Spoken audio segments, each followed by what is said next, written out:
London is one of the most expensive cities to visit in Europe, and if you're here you'll no doubt want to visit the iconic landmarks such as Buckingham Palace, the Shard and the Tower of London. Those places are incredible, but they're not cheap. So if you're looking for some ideas to balance out your budget, then hopefully this video is going to be for you. We are going to be focusing on 7 secret and free places to visit in the City of London, which is a roughly 1 mile by 1 mile historic city within a city on the north bank of the River Thames. All the stops we make in this video are going to be off the tourist trail and completely free of charge. So without any further ado, let's roll.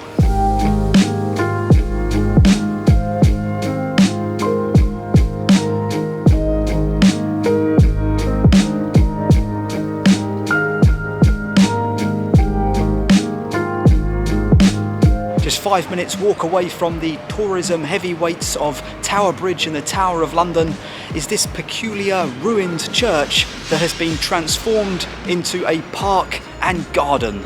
St Dunstan in the east was originally built here 900 years ago, but it was severely damaged during the Great Fire of London in 1666.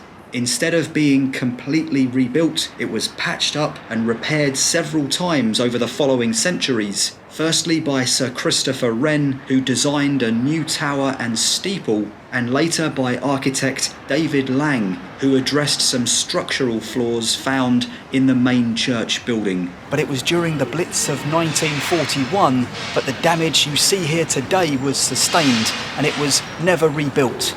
It was opened back up in 1970, but this time as a public garden. These days the remaining walls and windows are furnished with overgrown bushes and creeping ivy. A great example of history and nature colliding here in the City of London. And with that we'll move on to number 2, and one of London's lost rivers, the River Walbrook. Now this river ran from the north and emptied into the Thames. It essentially split the City of London in half. To learn a little more about it, we're going to have to visit the Bloomberg arcade. So in amongst these giant buildings and busy streets are a number of water features created by Spanish artist Cristina Ingleses in 2017. The River Walbrook was a prominent feature of Roman London, but was built over during the Victorian era and these days forms part of the London sewage system. The Walbrook may be gone, but it is definitely not forgotten. In addition to these tributes to the lost river, the street adjacent is called Walbrook. It's also the name of the ward, and St Stephen's Walbrook Church was rebuilt close by after the original was destroyed by the Great Fire of London.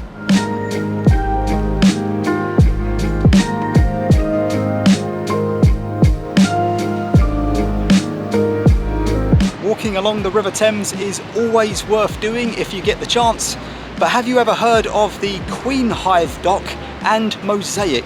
Heading westward, follow the steps down from Southwark Bridge and continue along the walkway until you see the Alfred plaque on your left.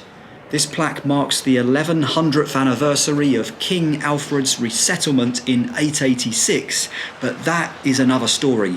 If you look to your right, you'll now see the last remaining Anglo-Saxon dock in the world. 1,000 years ago, this dock would have been a busy trading post and the most convenient way to get goods into and out of the city. As impressive as that is, if you look on the wall in front of you, you'll see a 30-metre long mosaic depicting the history of London from Roman times right up to the 21st century. The mosaic was completed in 2014, and all the city's most important events have been positioned alongside the city's most important river, the Thames. Here you can see the first Roman invasions over 2,000 years ago, the Norman invasion of 1066, the Blitz during the Second World War, and the Great Fire of London in 1666. By the way, if you're interested in learning more about the Great Fire of London, maybe even climbing the monument, then take a look at the video I'm linking up here, which is my City of London full tour. You will not regret it.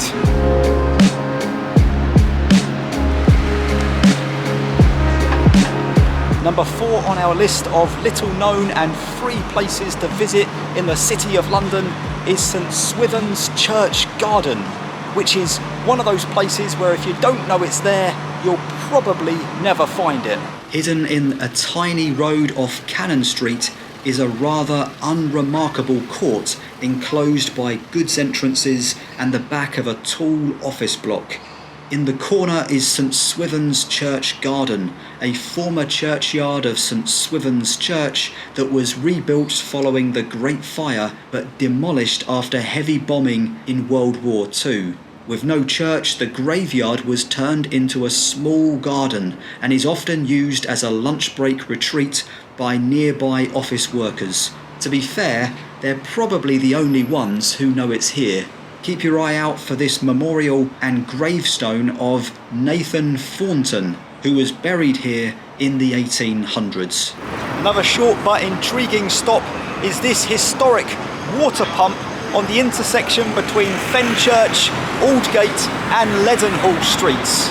This particular pump dates back to 1876. However, records show that this site was used as a water well as far back as 1598, when a guy named John Stowe completed a survey of London. One incident infamously documented was the Aldgate pump epidemic, which killed over 100 people. The problem was found to be a contaminated waterway caused by a number of new graveyards in the area. Would you believe that calcium and bacteria from decaying bodies had drained into the water supply feeding the pump? It's no wonder the residents in the area were complaining due to the foul taste of the water. One other thing to add, this is reportedly the site where the last wolf in London was shot, which explains what the wolf's head is doing on the pump.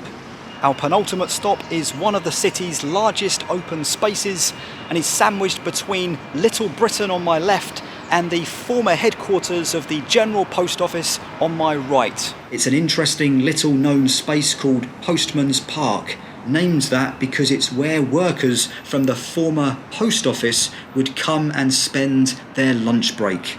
The park was officially opened back in 1880 on a site of a former burial ground and then expanded when a row of nearby houses was demolished and the adjacent road widened. From inside you can see exactly why people would come here for lunch. It's a scenic setting surrounded by tall historic buildings and filled with overhanging trees and quaint gardens. Whilst here there's plenty to see, so let me point out a few of my favourite features. Let's start with the memorial to heroic self-sacrifice, which was created in 1900 by George Frederick Watts and pays tribute to the normal people who died in the act of saving another human being. Altogether, 62 people are commemorated throughout 54 incidents, with the earliest one dating back to 1863.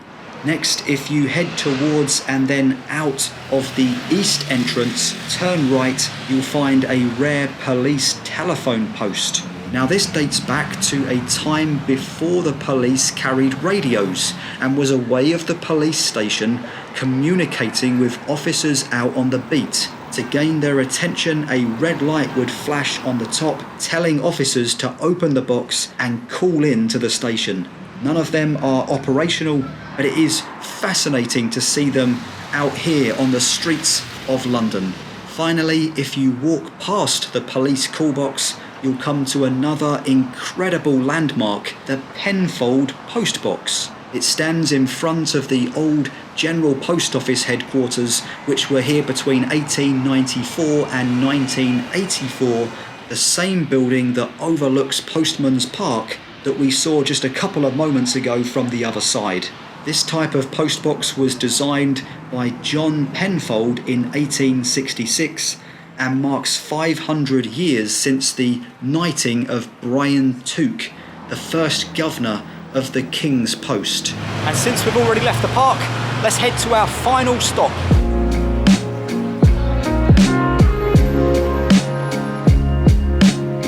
London started out as Londinium, a Roman city with a defensive wall built around its perimeter. These days, one of the main streets in the city is called London Wall, and it's where you'll find fragments of the original Roman wall that protected the city. It was founded around 200 BCE and survived until the 18th century, when large sections of it were demolished to improve traffic flow.